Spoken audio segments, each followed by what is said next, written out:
let the people of the world see all of us here in the National Monument of Indonesia. We are sending the message of peace to the world. Never let violence go unchallenged. We have to line up and stop Zionist Israel from continuing the violence in the land of Palestine. Kondisi ketika kemudian pindah ke Indonesia, kondisinya sama sekarang lebih parah, Man? Ya sekarang itu yang paling parah saat ini. Sekarang selama 75 tahun, sekarang adalah kondisi terparah yang di... Sebenarnya negara Wahyudi itu sudah kan bangun 75 tahun ya. Dan saat berdiri banyak korban dari saudara kita ya, banyak.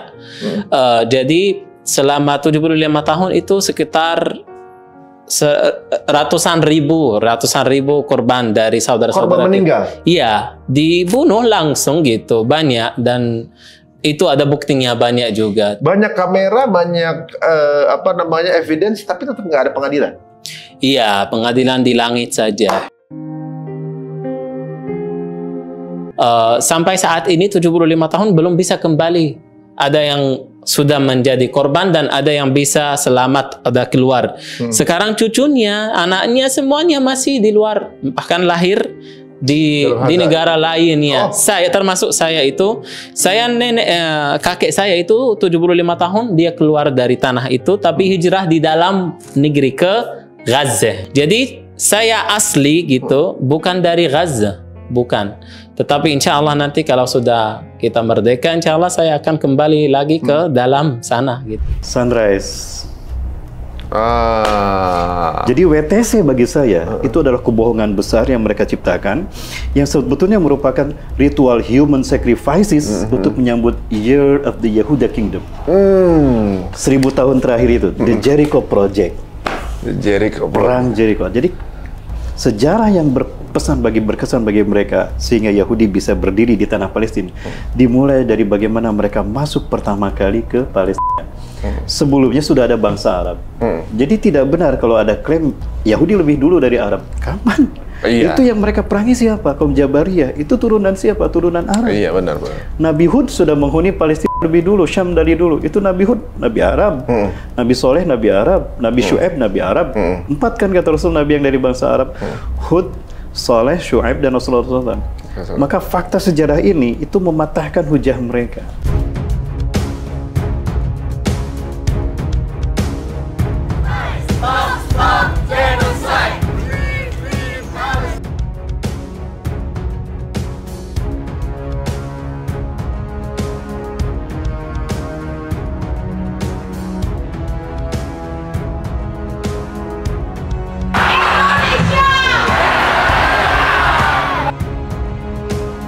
Pihak segini banyak nih ya, terus berjalan ya, apalagi sampai siang nanti kita nggak bisa bayangin jumlahnya akan berapa. Dan semuanya di sini kita lihat semuanya support Palestina. Tadi ada yang pidato di depan itu bahwa dia beragama Hindu kalau nggak salah tadi. Jadi ini bukan masalah keyakinan lagi, tapi ini adalah masalah kemanusiaan ya teman-teman semuanya. Sekarang apapun ya, misalnya kita keyakinannya apa, sukunya apa, pengajiannya beda, udah jangan ribut. Karena mereka juga waktu nembak itu nggak nanya lu ngaji di mana gitu, lu keturunan mana, nggak, langsung udah di Palestina langsung tembak.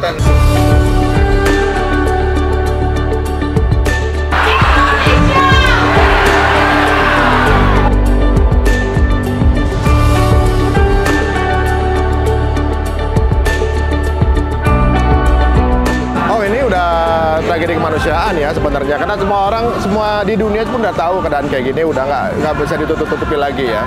Dan ya kita harus ambil peran di sini ya. Seperti tahu bahwa di seluruh dunia ya, bahkan negara-negara yang non muslim sekalipun, di London aja menyemut sampai hampir 1 juta orang gitu ya. Akhirnya semua orang tahu, udah tersingkap tabir bahwa selama 75 tahun dunia ini nggak tahu kalau ada penjajahan di situ gitu.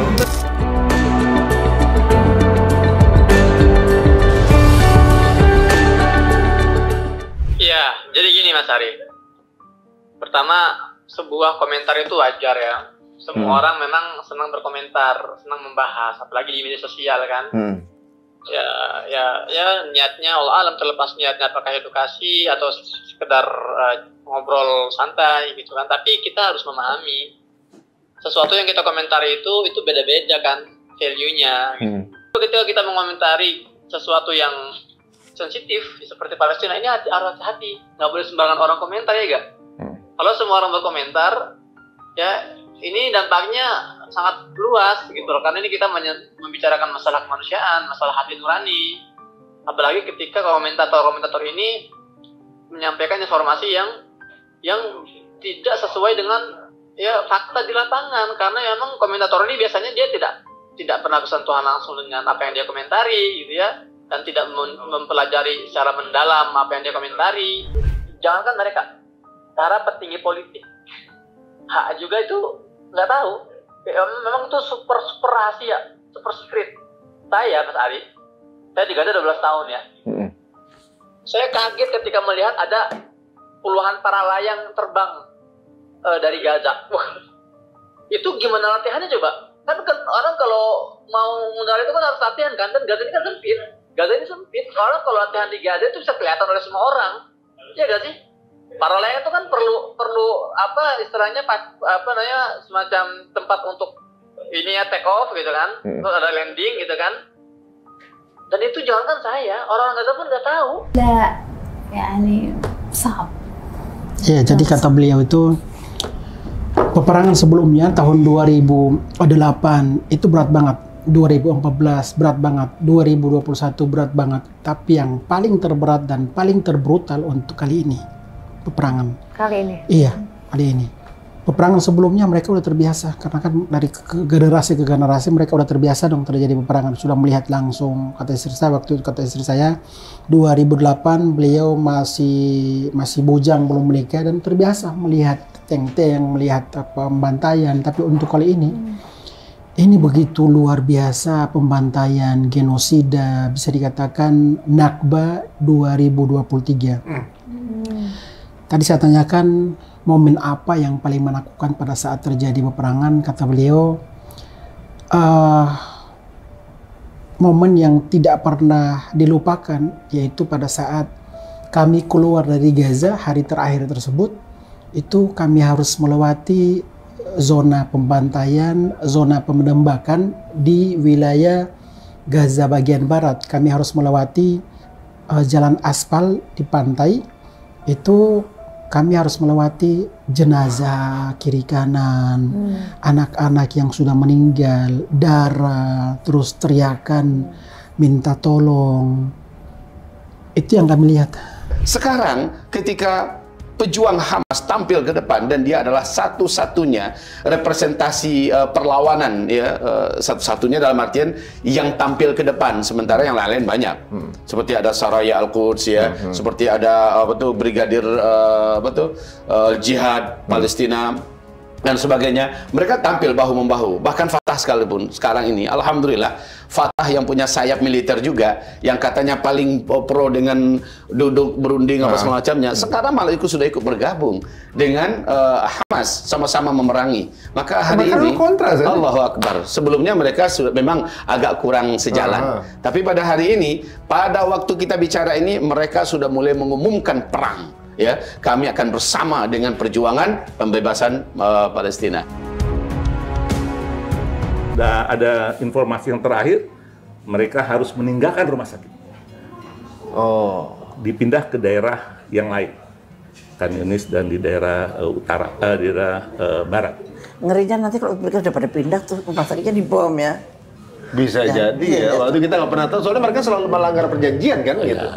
Kalau di lantai-lantai yang lain Pak, yang kena bom yang mana? Oh, yang kena bom nanti di atas. Nanti kita lihat sampai situ. Ya, ini lantai basement, yang sebagian basement ya sebetulnya. Ini lantai 1, lantai dasar. Jadi basementnya ada di bawah sini. Ini pintu masuk ke basement, ya kan? Dan ini lantai 1, di sini ruang ICU banyak di situ karena ini besar, ya? konsepnya rumah sakit traumatologi. Trauma ya? Trauma. Jadi memang jadi ruang gawat darurat dan ruang ICU-nya banyak. Namun dalam perjalanannya setelah jadi, mereka butuhkan public hospital, Bu. Jadi people power saat ini tidak terbendung. Di seluruh dunia bergerak. Dan belum ada ya people power di dunia ini seluas ini. Seserentak ini. Dan panjang pula gitu. Istilah kita tuh berjilid-jilid mereka melakukannya. Bahkan lebih sering dari kita, Ustaz. Iya. Di seluruh dunia sekarang gitu ya. Dunia seakan-akan dikejutkan dengan hadirnya sebuah peradaban baru tentang arti sebuah bersyukur akan nikmat kemerdekaan, akan pentingnya kedaulatan, akan rasa kemanusiaan yang sesungguhnya. Itu yang sebetulnya menyebabkan people power tanpa disadari hari ini. Jadi para filsuf sekarang menggambarkan betul dunia dikejutkan sekarang. Sedang ada ayat Tuhan di Gaza itu yang memperlihatkan tentang arti kasih sayang, arti sebuah perjuangan itu seperti apa gitu. Nggak mustahil ya, maksudnya sebenarnya kan jenazah itu kan maksudnya mengeluarkan darah dan bau yang memang tidak bau darah ya begitu. Dan Masya Allah ketika saya coba mengoles tangan saya ke leher dan juga sekali juga ke area rambut sebelah kepala kanan, pas saya cium bener-bener kayak saya habis mengolesin parfum, Mas. Demi Allah saya bener-bener kayak mengolesin parfum ya wangi kasturi. Ini era diangkat derajatnya sama Allah ibaratnya, dibuktikan gitu ya bahwa yang jahat itu kan sebenarnya ibaratnya selama ini terfitnah gitu. Dan salah satu yang mengkelirkan dan juga membuat kedigdayaan itu ternyata enggak sedigdaya itu, lemah juga, itu netizen juga gitu. Apakah ini eranya ini untuk membersihkan nama baik gitu ibaratnya? Saya yakin ini adalah era yang tepat. Karena apa? Karena kalau dulu kan kita memang media utamanya seperti televisi, radio, itu kanal-kanal yang memang dikuasai oleh media Zionis, media Barat. Jadi berbagai narasi yang muncul di televisi yaitu yang sudah dikunyah oleh para Zionis untuk kita nikmati gitu. Sedangkan sekarang bola bisa bergulir dengan ganas kemana aja. Jadi kita nggak bisa memprediksi ke arah mana nanti narasinya berkembang, karena di media sosial saat ini kan sudah sangat banyak begitu ya yang mulai membela Palestina dan Israel. Bisa apa selain menambah budget propaganda mereka, mereka harus rekrut agen-agen Hasbara gitu. Semakin banyak yang bersuara, waduh harus bayar orang lagi nih buat nge-counter. Jadi sebenarnya yang kita lakukan ini sangat berguna, terutama untuk menghabiskan uang Israel. Ya. Itu. Intinya. Tapi memang kalau kita lihat ya dulu seolah-olah mereka punya cara yang mudah untuk nyetir opini ya. Betul. Media Barat, semua di Barat saya rasa taunya Islam teroris. Karena dengan media mereka kan, dengan media yang mereka punya, kemudian mereka bisa menyamakan opini gitu kan. Termasuk dengan kondem seolah-olah mengutuk semua serangan yang tanggal 7 itu gitu kan. Bahwa kalau secara fakta sejarah gitu Islam kan ibaratnya nggak pernah mulai perang dunia gitu, kemudian genosid nggak pernah dilakukan orang Muslim gitu kan. Kemudian kayak pembunuh dari zaman dulu, ada Hitler, ada apa lagi, Stalin, Mao Zedong, segala macam, nggak ada yang orang Muslim. Tapi Islam dianggap teroris gitu ya maksudnya. Jadi kalau dikatakan Palestina sekarang itu adalah Filistin dulu, maka Filistin itu adalah penduduk asli tanah Kanaan. Wong mereka sudah punah di masa pemerintahan Raja Nebukadnezar kok. Bahasa Filistin itu kalau dalam King James Version Alkitab itu memang dituliskan Filistin. Ya, tapi dalam bahasa Indonesia disebut Palestina. Meskipun kemiripan aksara, tetapi tidak bermaksud kepada Filistin kuno, yaitu Goliat yang diceritakan. Jadi percaya kepada entitas Allah yang satu tadi, Tuhan yang Esa, yang disebut orang Yahudi sebagai Adonai dalam Shema-nya mereka, Yod He Vav He Tetragrammaton itu. Itulah Allah yang sejati, makanya dikatakan Allah Abraham, Ishak dan Yakub. Itu Allah yang kembali lagi ya. Ini pemahaman orang nabi-nabi yang lama. Tuhan itu tidak bawa agama, tapi kemudian di dalam sistem kenegaraan itu disekularisasi menjadi sebuah agama. Agar apa? Ini tersistem, percaya kepada Tuhan-Tuhan tertentu. Tapi Tuhan sesungguhnya yang sejati itu cuma satu. Dan yang Abrahamik yang tertua itu adalah Yahudi. Jadi ringkasannya adalah bahwa Yahudi ini agama tertua dan tanah itu memang tanah haknya orang-orang Yahudi gitu ya. Kemudian ketika mereka terusir dan mengambil lagi, ketika dalam Islam itu kan Nabi Yosua bin Nun ya kan itu kan yang masuk Yusha bin Nun kan. Menurut teman-teman, menurut bersangkutan namanya Yosua gitu kan, masuk ke dalam kemudian membantai habis gitu. Dan kejadian sekarang itu seperti semangat yang sama ketika kemudian barengan Nabi Yosua bin Nun itu gitu, seolah-olah seperti itu. Dan memang sudah haknya karena dulu yang menempati tempat itu dulunya adalah memang orang Yahudi gitu. Dan kemudian nama Palestina itu sebenarnya Filistin awalnya sudah dihilangkan dan negara ganti Palestina oleh salah seorang raja. Ditambah dulu kan Yahudi ini dari Yehuda kan gitu. Anak dari Nabi Ishak gitu. Jadi keturunan dari Abraham segala macam itu kalau nggak salah. Nah, pertanyaan saya di awal dulu, apakah benar keyakinan tertua yang punya hak untuk tinggal di sana itu Yahudi? Salah. Pak Dalil, saya siap-siap. Baik, kejadian 17, kejadian spasi 17, spasi 8. Balik peristiwa antara Israel dan Palestina, ini waktunya kita juga menggali ilmu. Nah, surat tersebut adalah surat yang kita kenal dengan Declaration Balfour. Itu surat dari David Balfour, itu sekretaris Menteri Luar Negeri. Kalau di sana sekretaris Menteri Luar Negeri ya setara dengan wakil Menteri Luar Negeri yang mengirimkan surat kepada Lord Rothschild. Bentuknya adalah sebuah laporan yang mengembirakan buat Tuan Sang Bohir, kurang lebih seperti itu. Buat Bohirnya dia, buat Bohir. Tidak hanya dia, mungkin juga sistem pemerintahan pada saat itu, gitu ya. Intinya adalah sebuah kegembiraan bahwa kabinet Inggris menyetujui atau mendukung pendirian sebuah negara Yahudi Israel. Kenapa? Karena balik lagi waktu itu, tahun 1897 itu adalah di mana konferensi Zionis pertama kali. Jadi sekaligus untuk menunjukkan ke teman-teman bahwa Israel adalah negara boneka.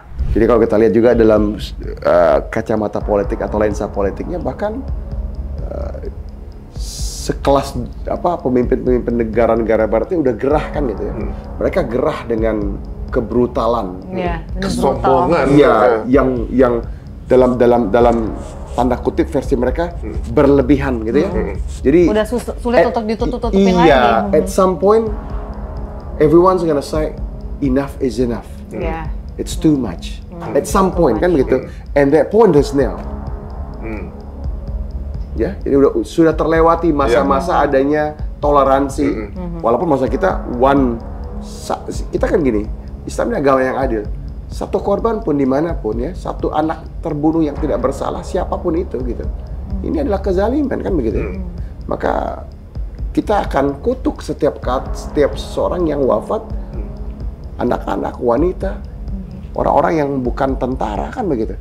Tapi ketika kita lihat dihancurkannya rumah sakit, sekolahan, tempat pengungsian, orang yang sedang berjalan, subhanallah. Itu bayangkan dua negara Arab dengan angkatan bersenjata yang lengkap, ya kan? Itu disetarakan dengan serangan pada hari 7 kelurahan itu, ya kan? Yang sebenarnya ukurannya cuma setanah Abang lah gitu, ya kan? Enggak juga sih, sedepok lah, gitu. Karena lebih kecil dari Jakarta, ya kan? Tetapi nggak sekecil Tanah Abang gitu. Ya Dan kan? dua negara besar itu nggak bisa waktu itu ya melumpuhkan Israel. Tidak bisa, ya kan? Nah kan ini sekelurahan sampai sekarang nggak takluk gitu, nggak takluk gitu kan. Nah, jadi yang ingin saya katakan adalah apa yang melatar belakangi kok bisa sampai demikian gitu, ya kan? Nah, kalau kita pelajari ternyata keistimewaan masyarakat Gaza ini, baik sipilnya maupun para mujahidinnya yang sudah berlatih ya sekian lama gitu ya, mereka ini semua sadar setelah mereka dipenjara 16 tahun, ya kan, diblokade, di embargo, ya kan, mereka sadar bahwa mereka nggak bisa mengharap belas kasih dari manusia, dari dunia Arab, dari dunia Islam, nggak bisa. Maka akhirnya mereka mengharapkan belas kasih hanya dari Allah. Yang paling sederhana mind blockingnya adalah kalau kita bahas tentang masalah Palestina, biasa ada orang yang so SJW gitu ya. Lalu Anda bilang begini, lu ngurusin urusan orang lain, urusan diri sendiri tuh masih banyak. Coba lihat tuh negeri-negeri sendiri masih banyak yang perlu bantuan. Ngapain lu ngurusin urusan Palestina? Itu salah satu mind blocking. Narasinya bisa sama ya? Ya betul, karena mind blocking tadi. Karena gini ceritanya, mind blocking itu dimulai dengan cara bahwa orang-orang yang tidak pengen umat Muslim bersatu karena mereka tahu kekuatan Muslim itu terletak pada persatuan, maka mereka bilang pada awal-awal, ini bukan urusan dunia Islam, mohon maaf. Kami cuma berurusan dengan orang-orang Arab. Maka orang-orang Arab bersatu membantu Palestina karena ini urusan negara Arab. Tapi lama-lama negara Arab dikasih tahu lagi, ini bukan urusan negara Arab ya. Ini urusan Palestina dengan Israel. Maka orang Arab bilang, ya udah kalau gitu kami mundur. Tapi lama-lama lagi orang-orang dibilang lagi bahwa ini bukan urusan Palestina dan Israel, tapi ini urusan siapa? Antara Israel dengan Hamas. Makin dikecilkan. Makin dikecilkan. Buktinya ada yang bilang, Fatah dan Hamas juga berantem kok. Apa kita nggak tahu posisi itu complicated. Semua orang-orang tuh semua alasannya complicated. Pada complicated mana? Enggak, ini secerah matahari di siang bolong. Bahwasanya ketika kita berbicara tentang masalah Palestina, kita berbicara tentang masalah umat Muslim harusnya. Tapi dikecilkan sampai masalah antara Hamas dan Israel. Maka tulisan sekarang coba lihat, Hamas is ISIS kan gitu kan ya. Hamas is terrorist. Do you condemn Hamas? Bahwa ini adalah perjanjian, jadikan mereka segala macam gitu kan. Kita nggak meyakini karena kita bukan keyakinan dia kan. Tapi dia memaksakan keyakinan itu bahwa Tuhannya dia dan kita harus ikutan kan, kita bukan mereka gitu kan. Dijanjikan nama Tuhan saya harus saya ambil. Ya, itu kan keyakinan kamu kan gitu ibaratnya. Nah, kalau untuk itu kan alasan yang bisa dibilang alasan emosional.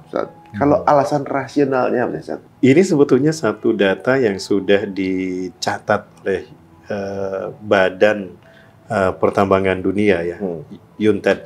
Nah, di sana dicatat bahwa ditemukan ternyata selain apa yang ditemukan oleh Erdogan di Laut Tengahnya tentang emas dan cadangan gas alam yang besar, ini sempat viral, Erdogan sampai merayakan seTurki, ternyata itu nyambung sampai ke Gaza. Jadi perairan Gaza dan wilayah sekitar Gaza itu mengandung minyak yang sangat luar biasa banyak. Yang kedua gas alam, ya gas alamnya. Itu volumenya banyak?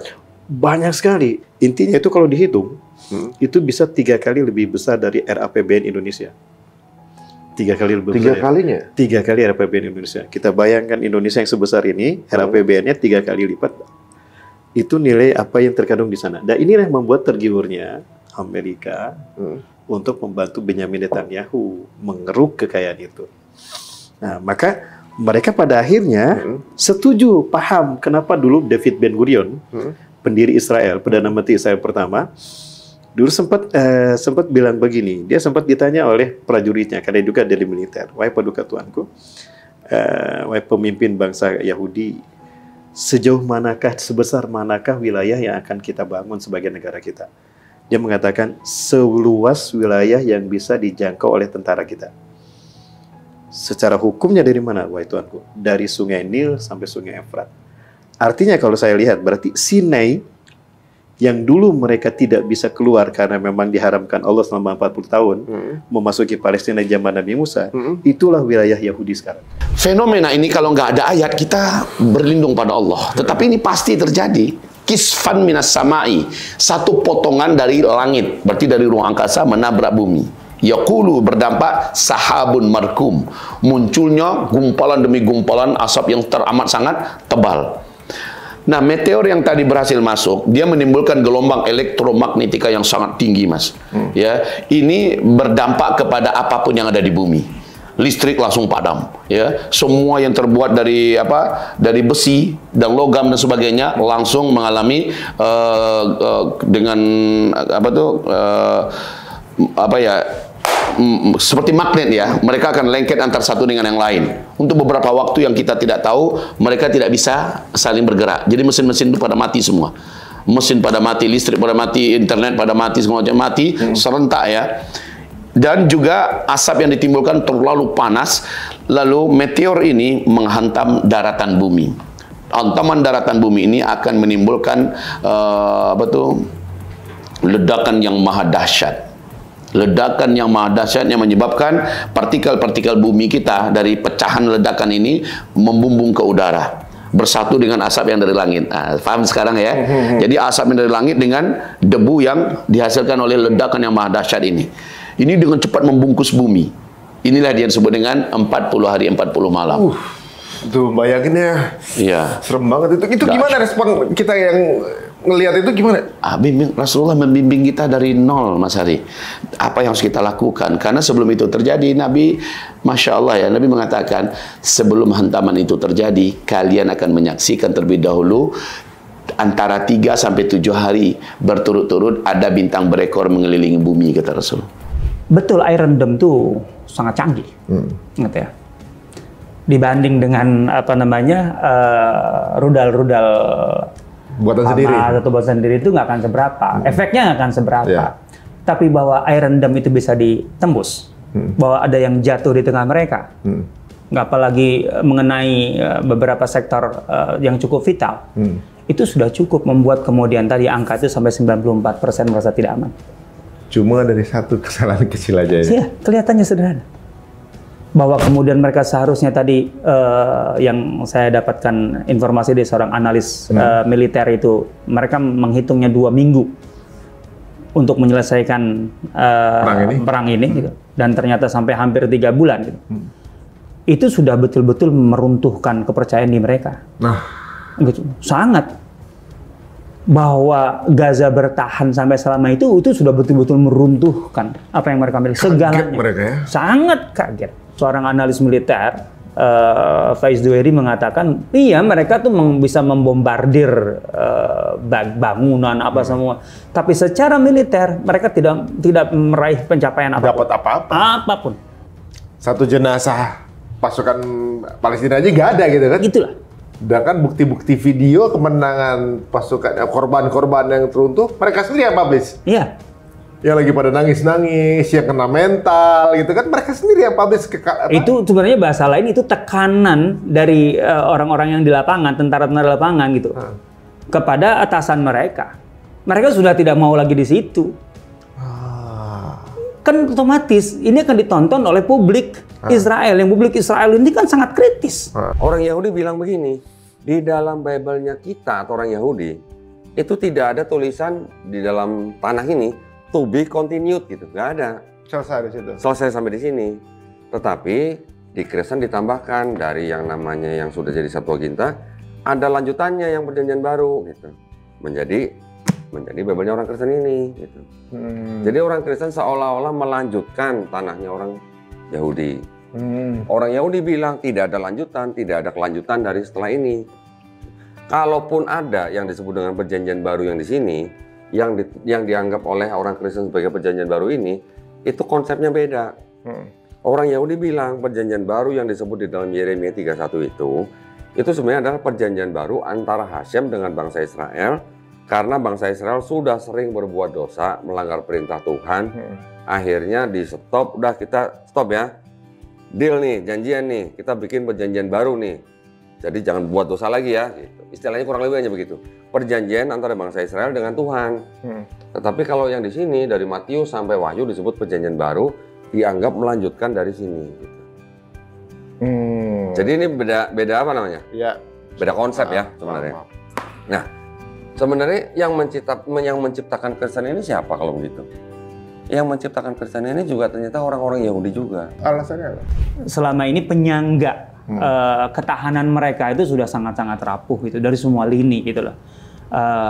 Dukungan internasional sebenarnya sekarang sudah mengerucut jujur atau sejujurnya gitu, udah mengerucut pada elit-elit saja kan, karena internasional pun juga masyarakatnya, rakyatnya sudah betul.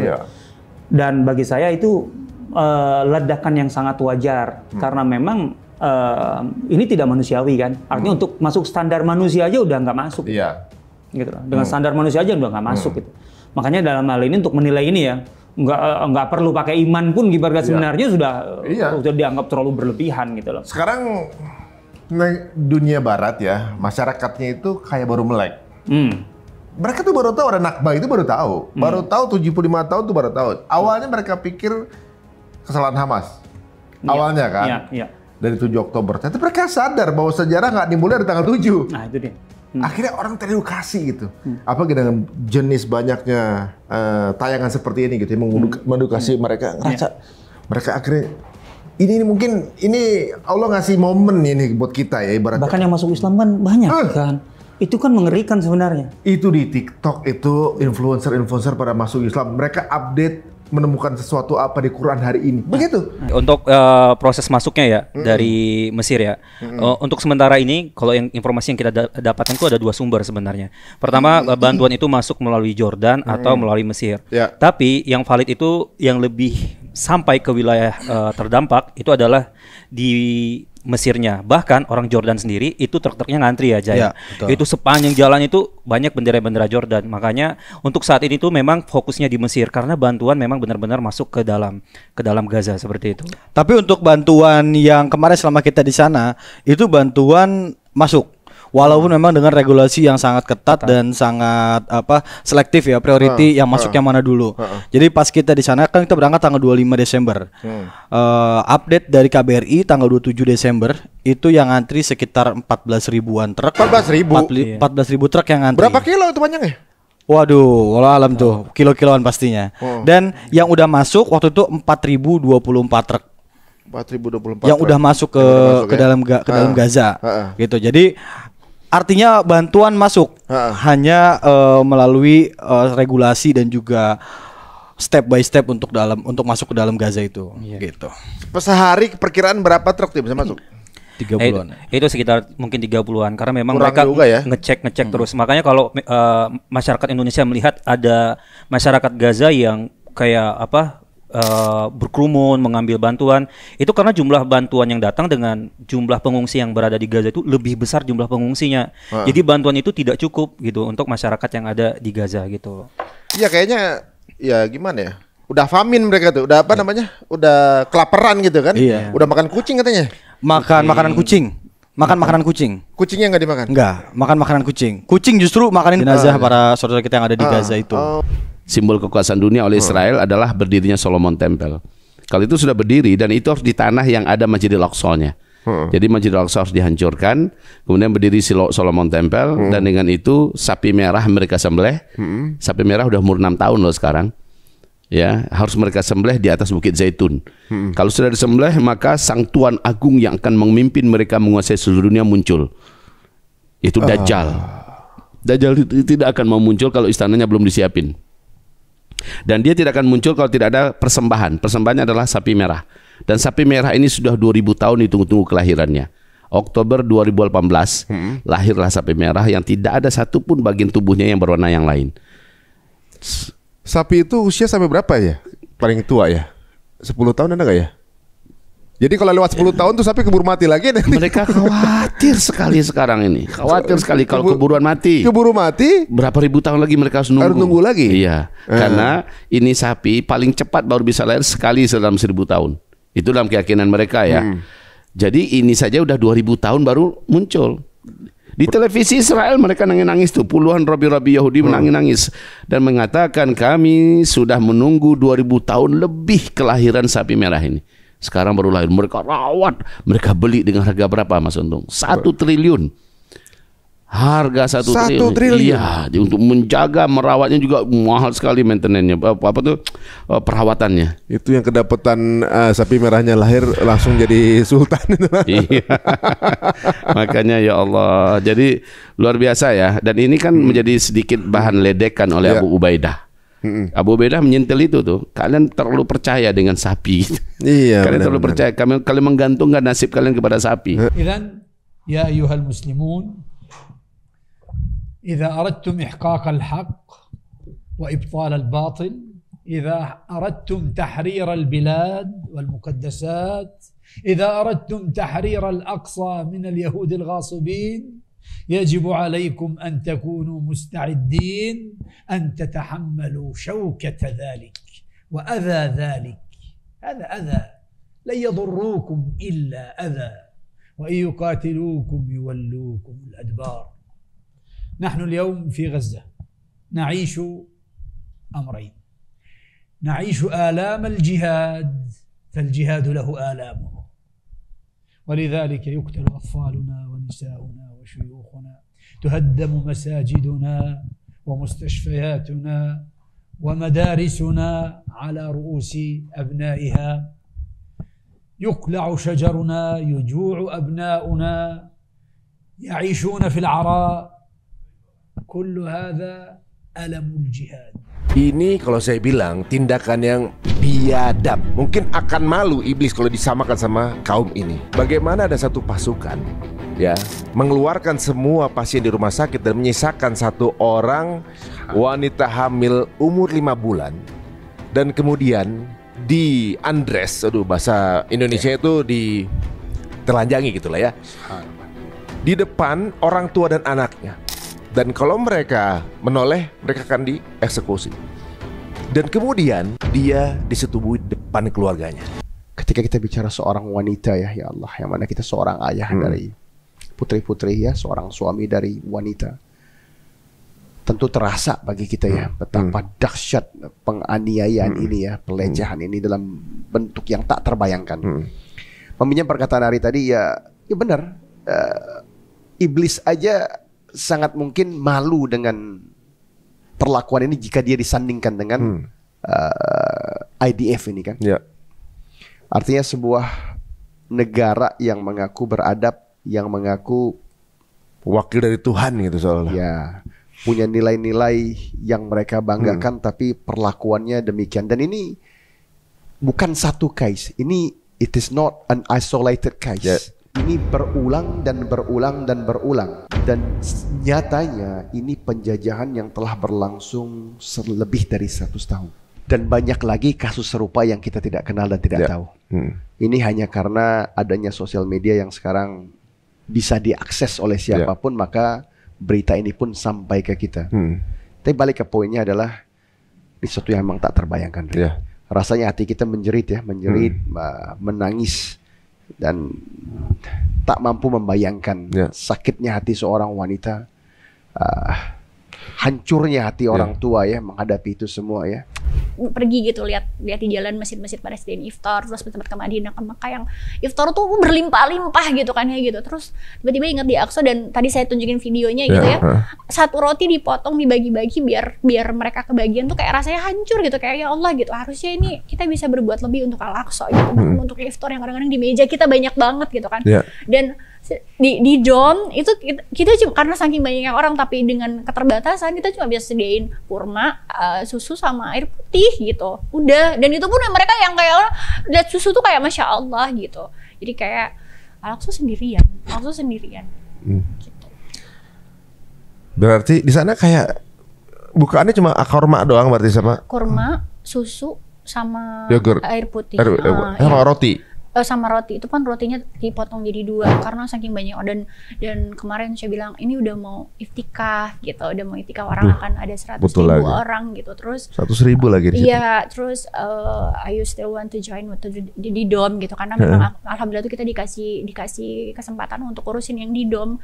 Terus ya bilang saya mau banget gitu ya, insya Allah gitu, put your trust in God, terus we do it together gitu. Misalnya ya makanya kayak saya ngajakin semuanya lah, yuk kita bareng-bareng kita makmurkan Al-Aqsa di Ramadan ini gitu. Insya Allah di Indonesia banyak ya masjid-masjid, tapi ada masjid yang 100.000 orang akan ada di sana, dan Kibli itu makin banyak orang yang penuh. Kalau awal kemarin masih nggak begitu banyak, sekarang makin banyak, dan kita punya kesempatan untuk di Masjid Kibli dan Dome of the Rock untuk melakukan itu. Yuk kita kasih yang terbaik. Kenapa banyak negara Arab nggak bela Palestina?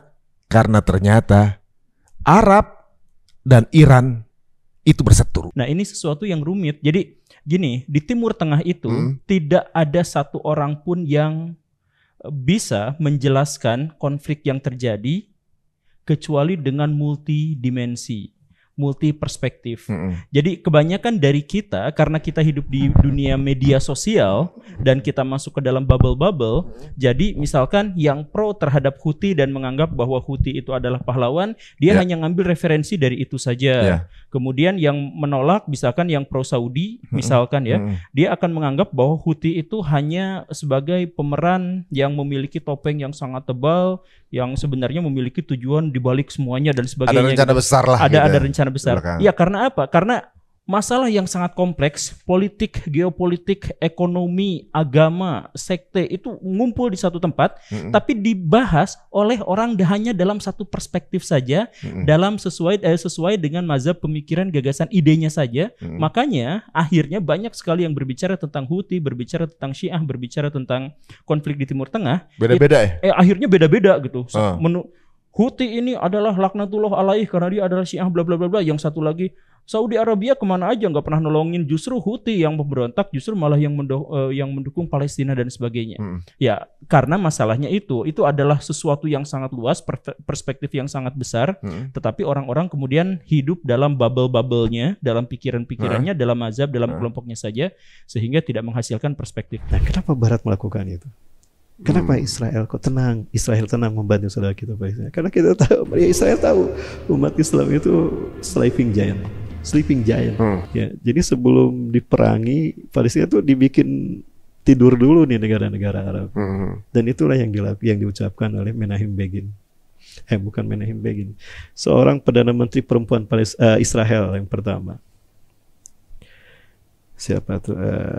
Yang pertama? Yang perempuan pertama Golda Meir, bukan Golda Meir mengatakan, ketika kami menghantam membantai sebuah distrik ya, Sabra Satila itu, kami ketakutan. Saya tidak bisa tidur. Kenapa? Takut negara-negara Islam Arab ini akan bersatu berbangkit menyerang kami. Tapi ketika besok paginya kami bangun, kami tahu bahwa negara-negara Arab ini sedang tertidur. Maka di saat itu kami tidak takut lagi untuk membantai mereka di tanah Palestina. Golda Meir ngomong gitu. Dan itu yang terjadi hari ini. Dan itu yang dibatkan Rasulullah SAW. Yushikul umma man tada'alikum kama tada'al akalatu ila qas'atiha. Aku khawatirkan kalian akan dimangsa oleh bangsa-bangsa di dunia seperti hidangan di atas meja. Bayangkan, bukan hanya kekayaan alam kita yang dirampas oleh negara musuh-musuh Islam. Bukan hanya minyak, emas, timah, dan bukan hanya keringat kita yang menjadi budak mereka menjadi majikan, dikuras habis. Bukan hanya darah yang dikucurkan, akidah umat Islam juga dikuras habis oleh mereka. Sempurna kehancuran umat Islam. Ditunggu sampai sempurna banget kali kehancurannya kali mungkin. Dan di situ Allah akan menunjukkan kualitas Islam. Siapa yang masih ada di sini? Berarti dunia akan tahu ketika Islam dibangkitkan. Oh betul, memang hanya Islam yang bisa menyelamatkan dunia. Saya tertarik dengan hubungan Israel dengan Iran gitu ya. Berarti kan itu kaum Yahudi dan Persia kan? Iya. Itu memang sudah ada dari dulu sebenarnya. Sudah kuat. Jadi sampai dulu hubungannya dekat. Kemudian terputus 79 karena revolusi Iran itu. Kenapa tuh? Jadi begini. Jadi sisa Iran diprotes kan. Awalnya itu dari kampus-kampus, kemudian ke daerah industri kan. Lalu kemudian menyebar ke para ulama, karena mereka itu merasa dilecehkan, nggak diukur oleh Iran kan, oleh Shah Iran kan. Lalu mereka protes sehingga terjadi pemukukan, kemudian pendudukan gitu. Orang itu berdemonstrasi di mana-mana kan. Akhirnya tuntutannya supaya Shah Iran itu mundur. Dan disitulah munculnya semua kelompok oposisi akhirnya setuju untuk memilih leadernya. Leadernya itu adalah Ayatollah Khomeini. Oh, itu awalnya. Dajjal datang dengan sihirnya, manusia tidak kaget. Justru manusia berharap Dajjal itu datang. Karena manusia akan memandang bahwa Dajjal itu sang juru selamat dari fitnah akhir zaman. Maka ini dikembangkan menjadi sebuah doktrin agama, dogma-dogma agama yang seolah-olah Dajjal ini menjadi sosok suci. Dajjal ini Mahdinya berarti? Mahdinya mereka? Bagi mereka, disebutnya sang juru selamat lah. Kalau kita Imam Mahdi memang. Yahudi menamakannya Mesias, kemudian orang Nasrani menyebutnya Mesias atau Al-Masih, orang Majusi menyebutnya Al-Muntazar, Al-Mahdi Al-Muntazar gitu ya. Nah, itu semua merupakan sebuah antitesis ketika Islam menjadi sebuah tesis yang benar dan fakta yang benar. Dengan fakta yang benar, yaitu akan kembalinya khilafah tegak. Nah, maka mereka bergerak untuk menguasai dunia dalam 3 ranah: simbol, ritual, dan arsitektur.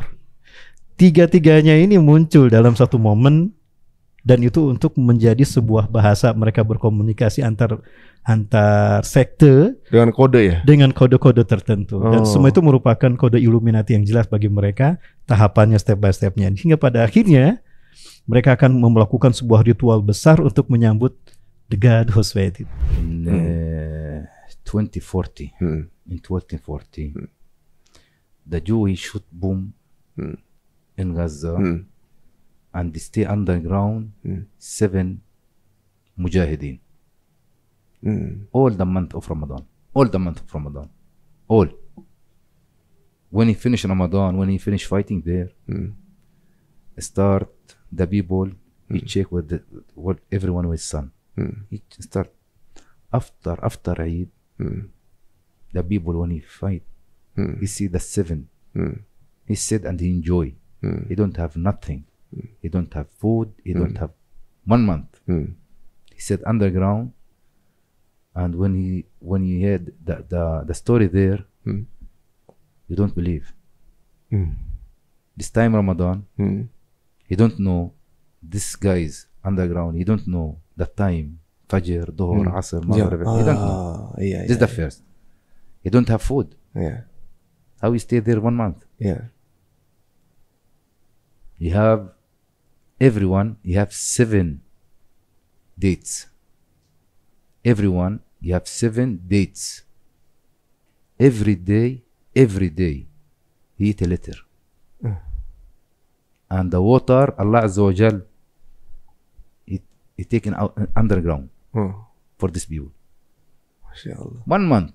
Jadi mungkin bisa dimulai dari yang emang udah jelas-jelas pro, terus mungkin second layernya juga kita bisa ngecek ada nggak mereka yang buka perusahaan atau cabang di Israel, itu juga kalau bisa kita tidak memakai produknya, ya mungkin yang turunan-turunan paling bawahnya yang akhirnya saham terbuka gitu. Kalau menurut aku ya, tapi boykot itu kan sebenarnya panggilan hati nurani masing-masing.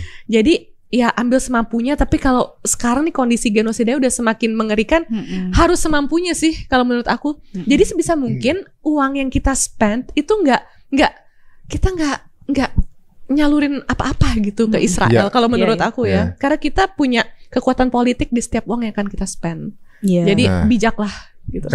Karena andilnya di kita. Kita bisa milih gitu. Yang punya apa kekuasaan untuk pakai spend itu kita. Jadi itu aja Minel. Iya. Sebenarnya berarti kalau dari sudut pandang Ciki ini memboikot itu berarti sebenarnya buat kepentingan kita sendiri sebenarnya kan? Ya mungkin menjaga kewarasan juga Kak. Menjaga kewarasan. Kalau kata Ustadz Felix kan, mohon izin kayak kalau nggak salah itu Ustadz pernah bilang boykot itu memang bukan solusi, tapi itu untuk menjaga kewarasan kita dan menyatakan keberpihakan. Iya, kayak ibaratnya nih kita ngelihat tetangga kita yang baik sama kita gitu, digebukin sama orang gitu, tapi kita nggak bisa bantuin dia gitu. Ya minimal kita jangan ngebantuin yang ngebukin. Inilah yang sekaligus akan menjawab nanti pertanyaan dunia. Ya. Pertanyaan apa tuh? Pertanyaannya karena Iran ya dianggap sebagai negara yang punya nuklir, dianggap punya tentara yang kuat, ya. Nah, kejadian kemarin dunia itu masih menunggu. Ini apakah Iran masih punya pertimbangan tertentu setelah kedutaannya di Damaskus diserang dan setelah korban begitu banyak di Gaza, luar biasa nih, ya, hampir 40.000 yang wafat. Sebagai syuhada, bahkan kebanyakan anak-anak dan perempuan, dan terang benderang genosida itu. Dua kejadian ini kan, Iran yang punya nuklir, Iran yang punya senjata canggih, dan Iran yang selama ini konon sangat keras terhadap Zionis Israel. Kok tidak menyerang? Ya. Kalaupun ada serangan kemarin kan Iran sendiri bilang itu serangan yang memang tidak dimaksudkan melukai siapa-siapa, ya kan? Nah, orang tentu berpikir kalau namanya mau positive thinking, orang berpikir mungkin masih ada strategi yang dipertimbangkan oleh Iran. Walaupun ya bagi kita ini kira-kira strategi apa lagi setelah kejadian di Damaskus dan banyaknya korban ya di Gaza yang selama ini Iran menyatakan membela Palestina. Nah, saya mau kunci ini. Maka kalau setelah kejadian ini dan Iran menyimpulkan bahwa di belakang itu adalah Zionis Israel, maka di sini akan benar-benar menjadi pembuktian. Apapun itu pendapatnya berita-berita kita lihat, misalnya ada berita Iran kita cegah semua atau cuman sekian persen yang nyampe ke ini ke Israel misalnya yang semua rata-rata bisa tercegah. apapun komentar yang seperti itu, ataupun juga wah orang lain, kita lihat fakta yang terjadi. Israel benar-benar dengan serangan Iran kemarin, masyarakat Israel tambah nggak percaya lagi dengan negaranya. Nggak aman saya di sini. Rame-rame eksodus. Eksodusnya ini sampai ngantri itu di bandara pengen keluar dari Israel, sampai nginep-nginep di jalanan. Ini belum pernah terjadi. Orang Israel yang katanya hebat, hidupnya berkebudayaan, pengen lari dari Israel. Ini pemandangan dilihat sama orang Palestina. Itu pemandangan yang begitu indah. Orang Israel meninggalkan negaranya. Ini kekejaman ini kayak ada sesuatu yang sedang diraih deh kayaknya. Apa gimana? Ada sesuatu nggak sih di belakang ini? Kayaknya lagi membabi buta, kayak lagi nggak tahu mau ngapain gitu. Iya. Bentuknya seperti apa sih? Kondisi terakhir yang ada di perpolitikan Israel seperti apa sebenarnya? Jadi ini bentuk depresinya Israel, terutama Netanyahu ya. Yang dia sudah 8 bulan, dari bulan pertama dia menjanjikan tuh, ya silakan kirim bantuan amunisi dari Amerika, Inggris, ya, Jerman, PD, dalam waktu dekat kita akan habisi Hamas. Sebulan, 2 bulan. Awal-awal mereka masih percaya tuh orang Eropa nih. Oke, kita kirim nih amunisi, kita kirim tentara. 3 bulan, itu 8 bulan. 8 bulan tapi nggak kelar-kelar. Jadi nggak ada visi yang jelas Netanyahu itu di Gaza itu. Misi dia kan 2 dari awal keluar-keluar ya. Pertama, kita akan mengembalikan semua tawanan Israel. 1. Kedua, kita akan menghabisi Hamas sampai akar-akarnya. Dan 8 bulan tidak ada satupun tentara Israel yang mereka selamatkan melalui jalur militer ya. Selama ini kan lewat pertukaran tawanan. Yang terbaru mereka berhasil membebaskan tawanan Israel 3, tapi dalam bentuk jasad yang sudah mereka bom. Ya. Untuk benar-benar mereka selamatkan 1 orang itu nggak ada. Bahkan yang ada apa? 2 hari yang lalu di Jabalia beberapa tentara Israel kembali menjadi tawanan. Yang pertama, mereka Majd dan keluarganya tinggal di rumah di Gaza Utara. Zionis udah masuk daerah itu. Lebih dari 4 hari tidak bisa keluar dari rumah. Kenapa? Karena ini rumahnya, tentara udah di depan rumah, tentara Zionis Israel. Di depan rumah, di belakang rumah, ada yang hancur di sini, ada bom di sini, ada yang melawan di sini, semuanya dekat. 4 hari tidak ada makan, tidak ada air kecuali yang sedikit. Jadi misalkan 1 orang 4 hari tidak bisa minum lebih dari ini. Karena nanti kalau habis nggak ada lagi persediaan. Betul. Jadi harus sedikit-sedikit. Kalau wudu juga begitu.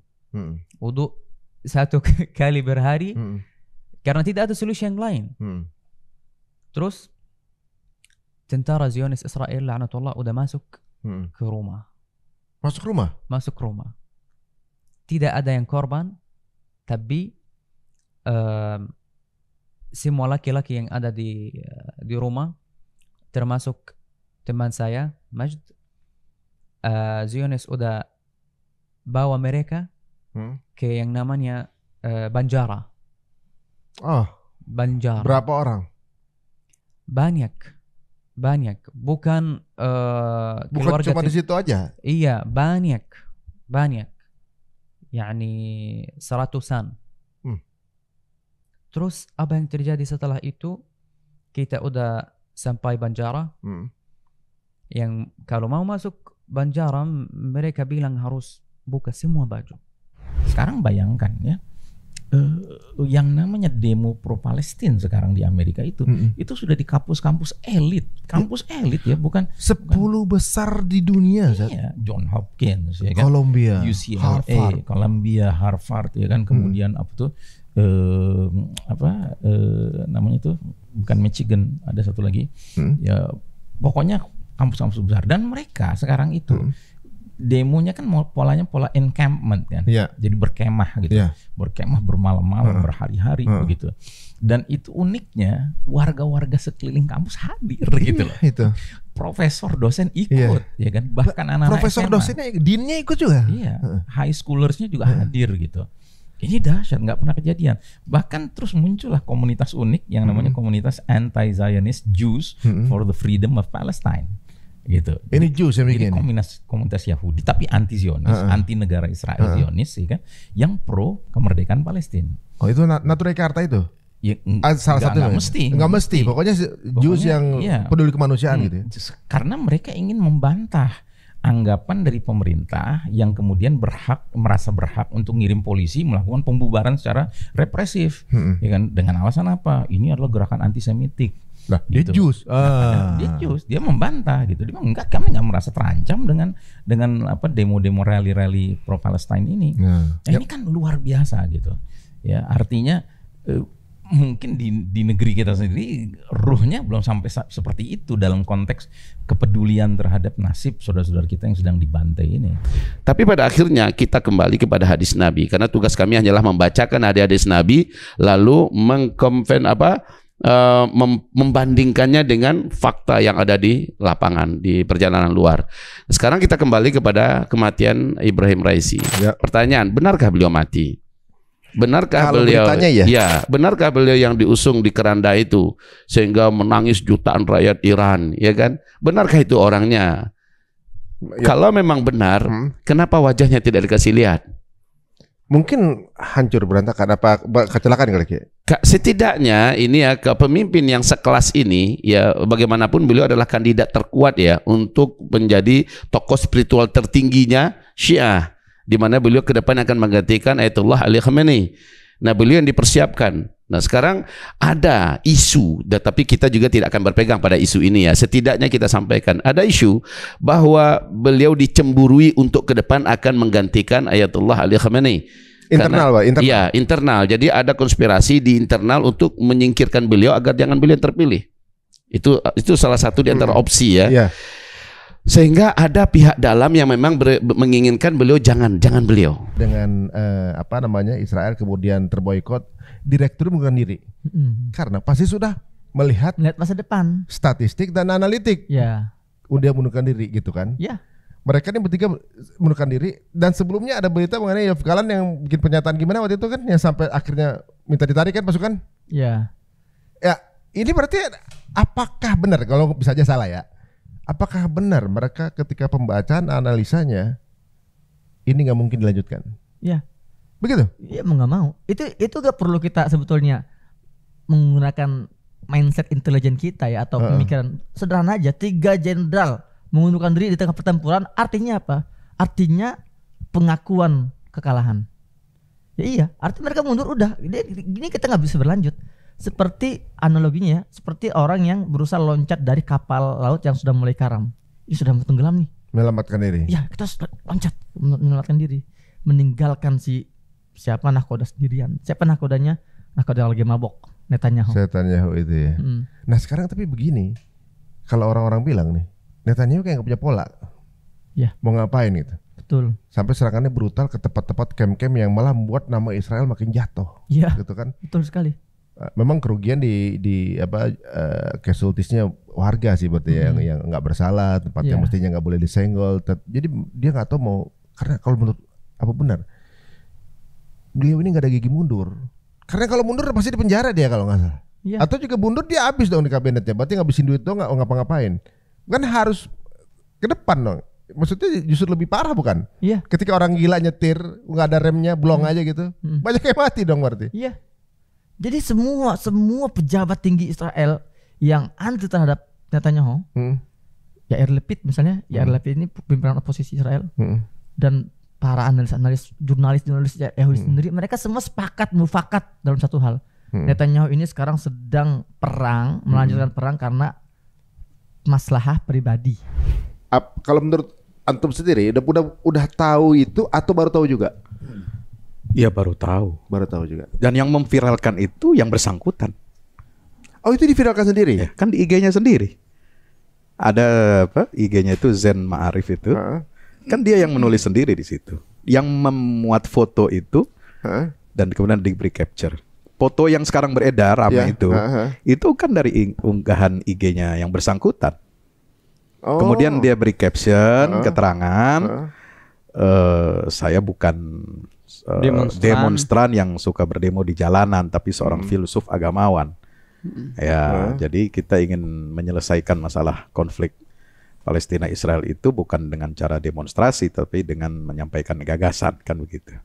Jadi kalau dibilang apakah ada kesengajaan memviralkan, ya yang bersangkutan memviralkan, menampakkan itu, tapi nggak tahu apakah pengunggahan itu ketika yang bersangkutan masih ada di Israel atau sudah pulang ke Indonesia.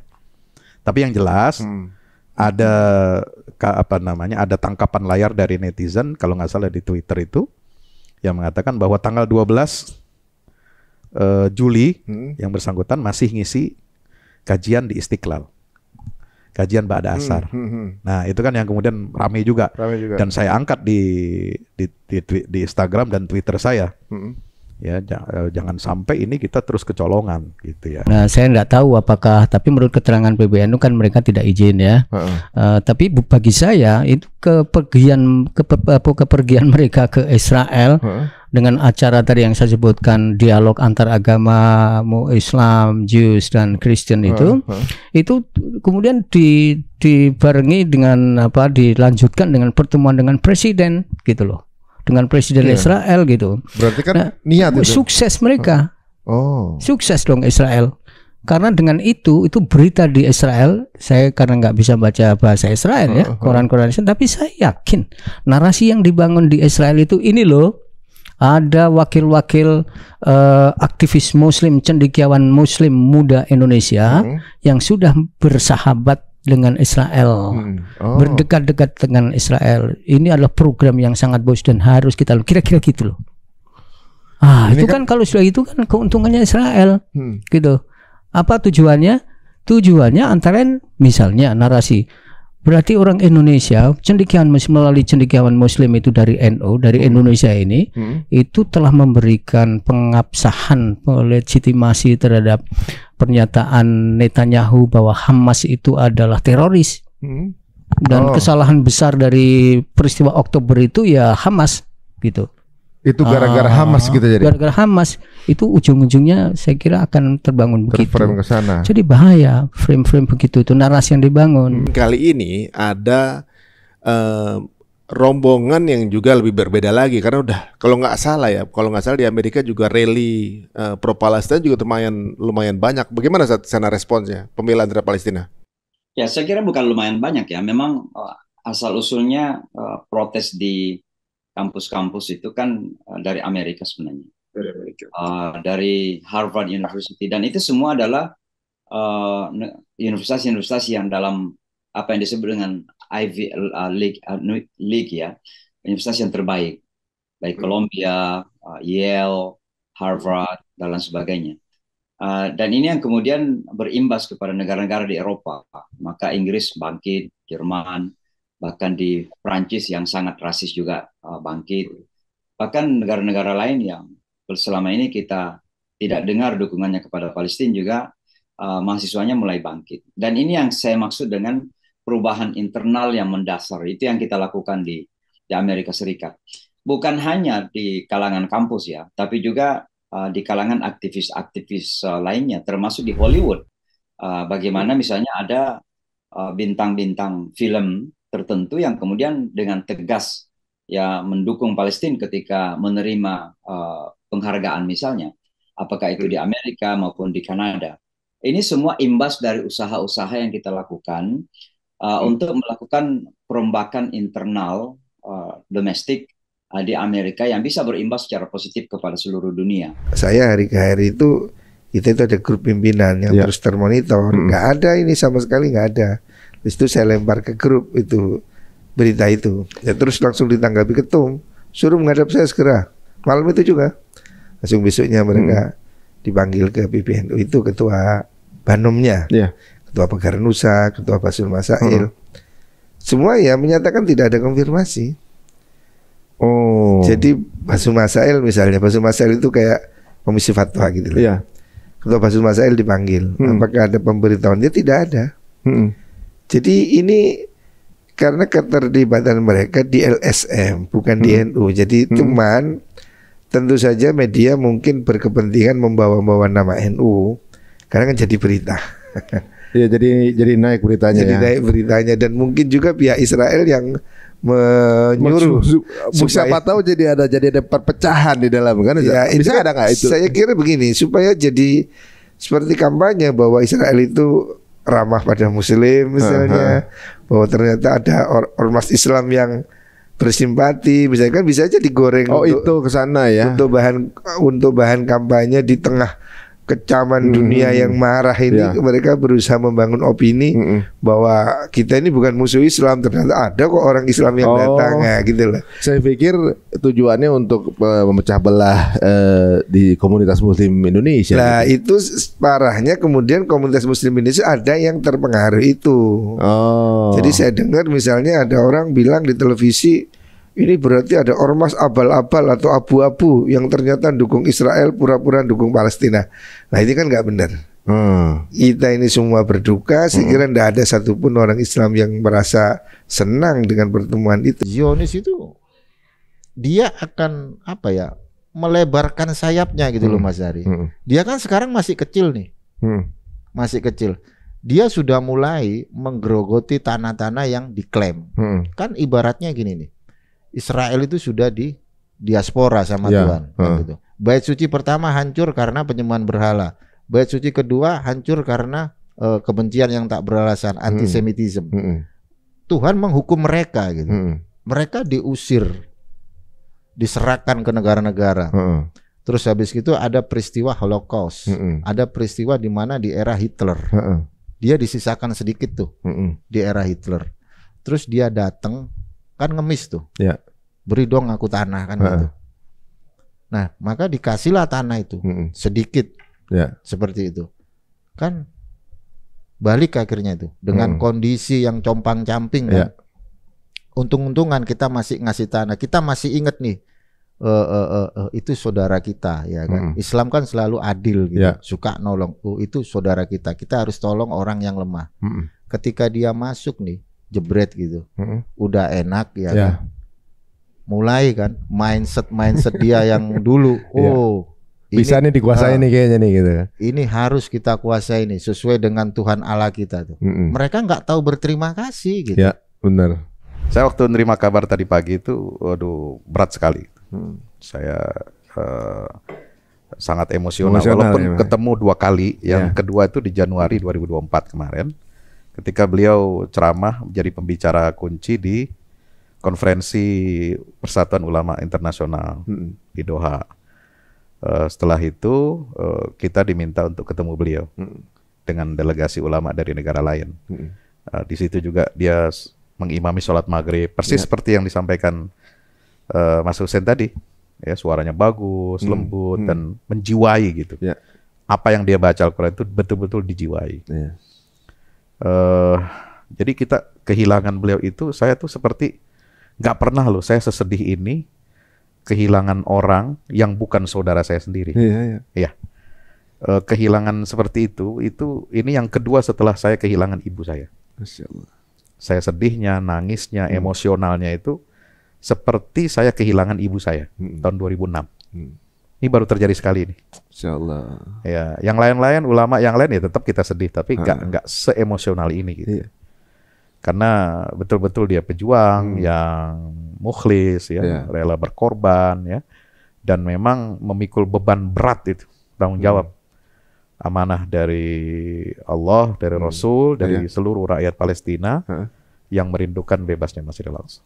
Ada seolah-olah yang ingin menormalisasi dengan narasi-narasi yang sok cool gitu ya, sok paling rasional gitu, paling educated gitu ya.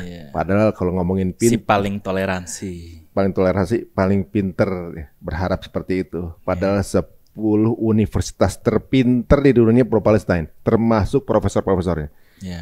Mereka ada kuliah di situ nggak? Nyampe aja kagak gitu kan?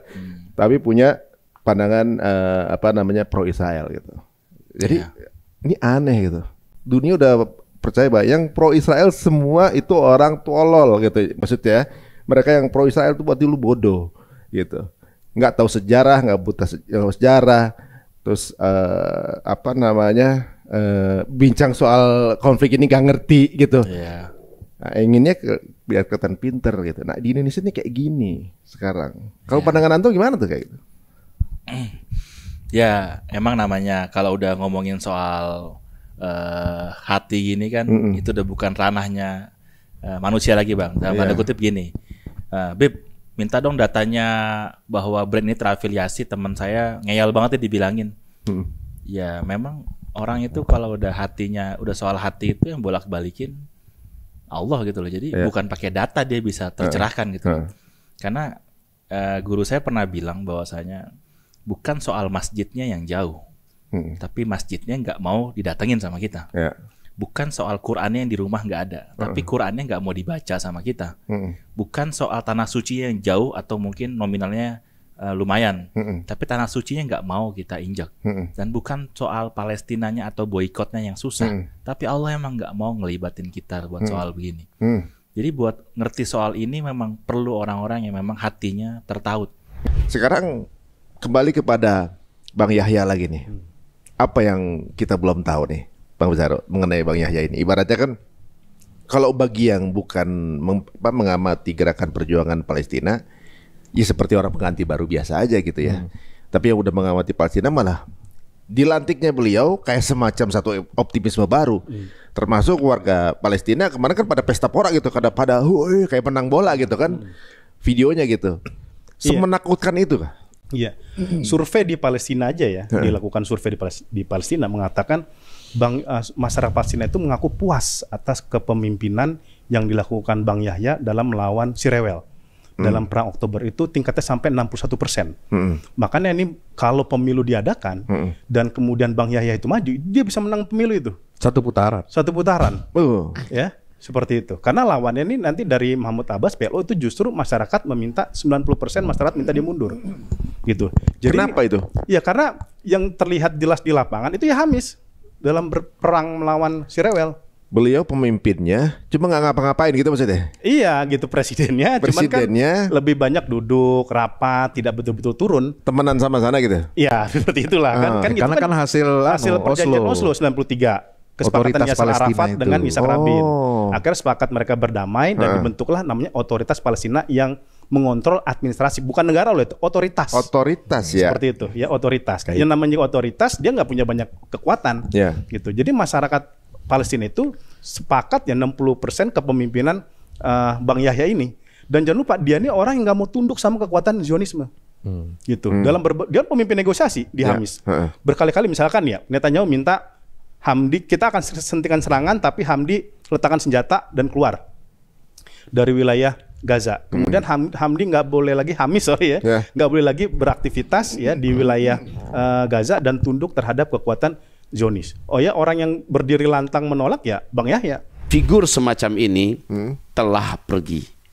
Sebelumnya sudah ada orang-orang sekaliber dan sekelas beliau juga telah pergi dengan cara yang sama. Tapi berhentikah Hamas? Tidak. Hamas makin lama makin kuat.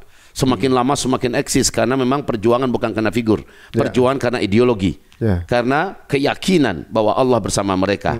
Jadi kalau perjuangan itu karena figur, siap-siaplah perjuangan itu akan padam dan mati ketika figurnya mati. Masya Allah. Sebenarnya mereka telah melakukan ini ketika mereka mengeksekusi Syamud kan? Iya. Dipikir ketika beliau wafat, maka pasukan perjuangan akan hilang. Iya. Tapi ternyata jauh lebih besar dari itu kan sekarang. Masya Allah. Jadi ketika ini diwafatkan lagi, justru mereka sedang melahirkan sesuatu yang jauh lebih besar. Yang lebih besar. Coba Mas Ari, 2006 itu serangan pertama yang digencarkan oleh Israel kepada jalur Gaza. 2006. Ya, tapi ini jarang disebut ya 2006. Orang selalu startnya mulai 2008.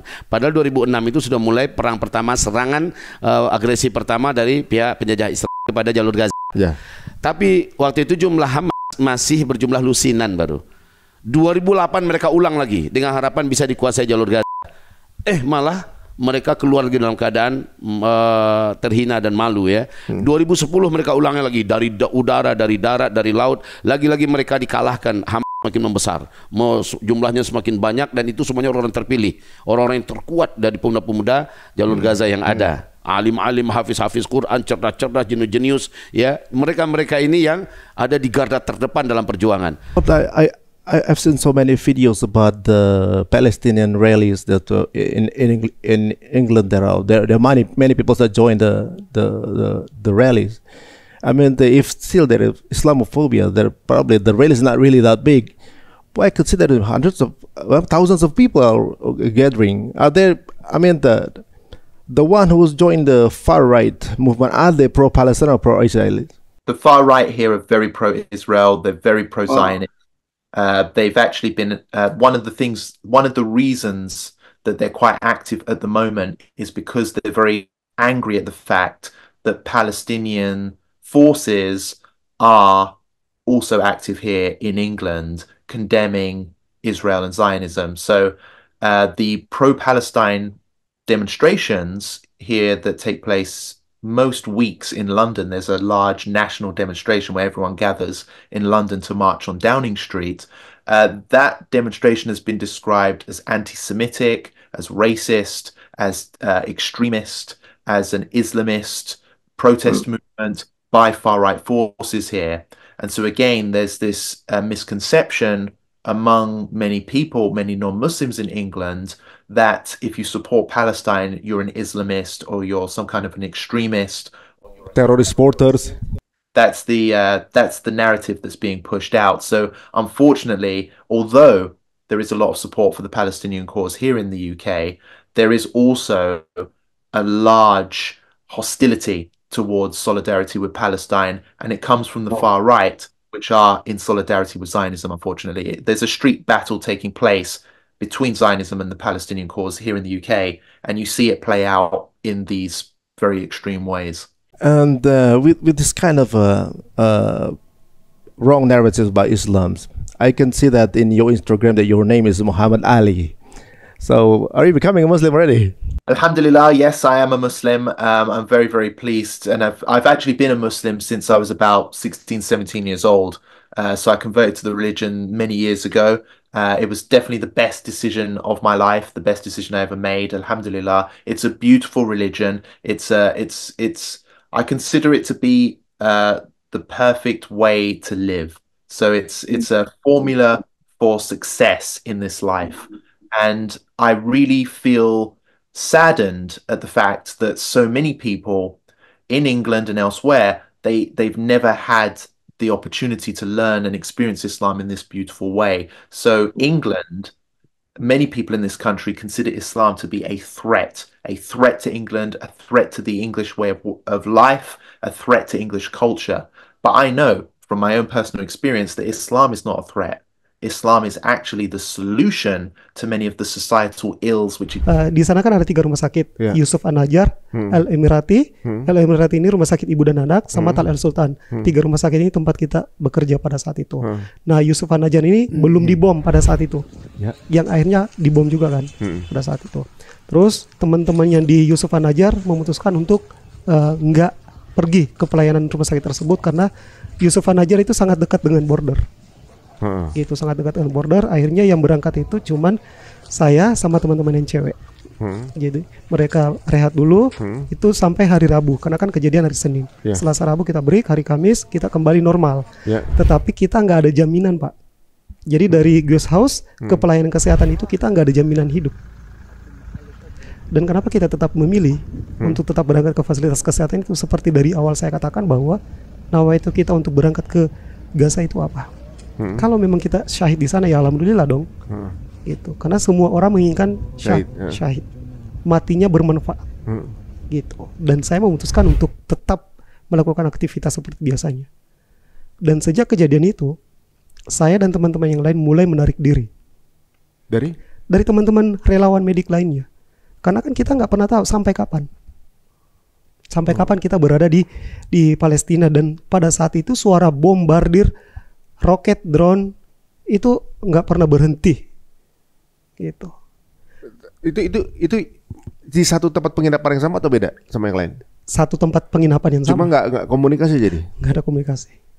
Memang masih bisa ngobrol nggak sih kalau keadaan kayak gitu? Jadi ngobrolnya itu ya sekedarnya aja sih sebenarnya. Karena kan kita pulang dari pelayanan kan kita udah capek ya kan. Karena di pelayanan kesehatan itu Pak kita nggak pernah duduk. Karena berbeda di fasilitas kesehatan yang ada di Kota Rafah sama di Indonesia beda. Kalau di Indonesia kan nggak ada pasien kita masih bisa dudukan. Di sana nggak ada. Jadi dari mulai pertama kita masuk kerja sampai selesai sampai jam 14.00 itu kita nggak ada istirahat sama sekali. Gini, saya malamnya habis menyolatkan itu berangkat ke rumah duka, ketemu langsung sama orang di rumah duka itu, yang saat itu satu hotel sama Baba Ismail. Satu hotel. Satu hotel. Hotel yang di itu tempat kejadian atau ya? Iya, satu hotel. Jadi kronologinya begini. Itu kan lagi menghadiri pelantikan presiden Iran yang baru. Karena kan tentu saja menghormati bantuan senjata dan lain-lain sebagainya ya. Terlepas dari perbedaan akidah, Dan itu yang datang bukan cuma Baba Ismail loh. Perwakilan semua negara yang punya kedutaan. Sebagaimana kalau presiden kita dilantik, semua negara yang punya kedutaan tentu datang. Negara mana aja contohnya? Saudi datang. Saudi datang juga? Saudi datang. Kalau Mama Riki? Tentu tidak. Tentu saja. Mereka nggak punya di sana? Bukan nggak punya, ya kan namanya juga lagi panas lah. Oh gitu. Gitu kan. Nah, Saudi datang. Nah, saat itu gitu ya ada pimpinan-pimpinan dari kita sebut mujahidin kali ya, biar nggak di banned. Yang datang itu ada beberapa dan yang saya dengar ceritanya adalah orang yang 2 jam sebelum kejadian dia cerita. Saya lagi nonton Al Jazeera, kata dia, sama Baba Ismail itu tentang terbunuhnya Fuad Shukr, jenderalnya Hizbullah, jenderal lapangan Hizbullah, dan kami sama-sama menganalisis, kata beliau begitu. Ngomong-ngomong namanya Abu Umar. Yang namanya Abu Umar, dia salah satu anggota biro politik, atau ya intinya pengurus pusat lah gitu ya. Lalu kemudian sekian jam kemudian selesai, kami istirahat ke kamar masing-masing. Dia bilang beda lantai, satu lantai tapi beda kamar. Satu lantai beda kamar. Satu lantai beda kamar. Nah, dia bilang gitu ya, itu bukan karena bom yang ditanam. Dan ketika kita lacak sama-sama di rumah itu, maksudnya kita ngobrol bareng sama dia ini, ternyata pemberitaan bahwa itu berasal dari bom yang ditanam itu berasal dari media Amerika yang melakukan investigasi tidak di lokasi. ليش إشي لا اسم إسرائيل ولا أمريكا ولا أي دولة بتقف مع إسرائيل. Dia bilang, saya kalau udah gede, saya mau jadi seorang inventor, penemu, dan nggak sembarang penemu. Saya mau jadi penemu atau insinyur engineering yang bisa menemukan roket model baru. Kalau Israel masih terus bercokol di Palestina ketika saya besar, ya saya akan membuat satu tipe roket baru yang ya daya ledaknya jauh lebih dari bom atom. Gitu kata dia. Kalau perlu nemuin alat anti Iron Dome. Bisa juga tuh. Kalau kita bicara Zionisme, ini kan suatu paham pemikiran. Zionisme, komunisme, liberalisme, itu paham pemikiran. Nah, itu menunjuk kepada Sion, bukit di daerah Palestina kuno. Kalau kita bicara Yahudi, itu adalah kita bicara bangsa, ras bangsa Yahudi. Kalau kita bicara Israel, kita bicara negaranya, negara Israel. Nah, yang sesuai dengan kondisi apa yang terjadi sekarang, itu merupakan tindak lanjut dari paham pemikiran dan perjuangan Zionisme. Ketika disebut Zionisme kan ada isme, komunisme, marhainisme, semua itu menunjuk kepada keyakinan mereka. Nah, sekarang ini Zionisme dia sudah berlaku secara transnasional, jadi boleh dibilang secara internasional, global. Jadi keberlakuannya itu merupakan tindak lanjut dari Freemasonry yang kemudian ditindaklanjuti dengan Illuminati, Illuminisme. Nah, semuanya ini terkait dengan pemahaman bangsa Yahudi. Yahudi yang mana kan itu? Yahudi kan banyak. Nah, ternyata ini dari penelitian-penelitian ini menunjuk kepada Yahudi Ashkenazi yang merupakan bagian dari Yahudi Khazar. Yahudi Khazar itu ada di Eropa Timur. Dan ternyata mereka adalah penganut paham paganisme Mesir kuno, Kabalah. Mereka Kabalah bukannya lain lagi tuh. Iya, Pak, dia mengikuti, jadi satu juga. Mengikuti Kabalah. Kabalah itu yang menuhankan matahari, sinar. Jadi dia mempercayai itu sinar adalah sinarnya Tuhan mereka. Jadi mirip-mirip dengan para pemuja matahari. Iya, sehingga disebut di dalam keyakinan mereka cahaya itu adalah membawa kebenaran dan itu terpancarkan dengan simbol mata horus. Alurnya adalah Hizbullah itu melakukan pembelian ribuan pager itu. Ada yang mengatakan 5.000, ada yang mengatakan 4.000. Belinya itu pakai merek dari perusahaan di Taiwan. Nah, merek ini rupanya ada vendornya. Vendornya itu perusahaan yang didatangkan dari Hongaria. Setelah pembelian, barulah si pager-pager tadi ditanam sebuah sebuah peledak yang peledaknya itu besarnya tidak lebih dari ukuran kayak bungkus bubuk cabai kecil. Jadi sebenarnya ketika dibeli udah ada di situ. Udah ada. Itulah sebabnya keluar investigasi juga nih dari sementara ya dari pihak Hizbullahnya. Ini random banget meledaknya di mana aja. Ada yang udah dimiliki sama nakes, ada yang lagi ditaruh di meja, ada yang dimiliki sama kepolisian bukan Hizbullah ya, kepolisian mereka yang non muslim gitu loh. Ada juga yang lagi dimainin sama bocah-bocah, begitu random.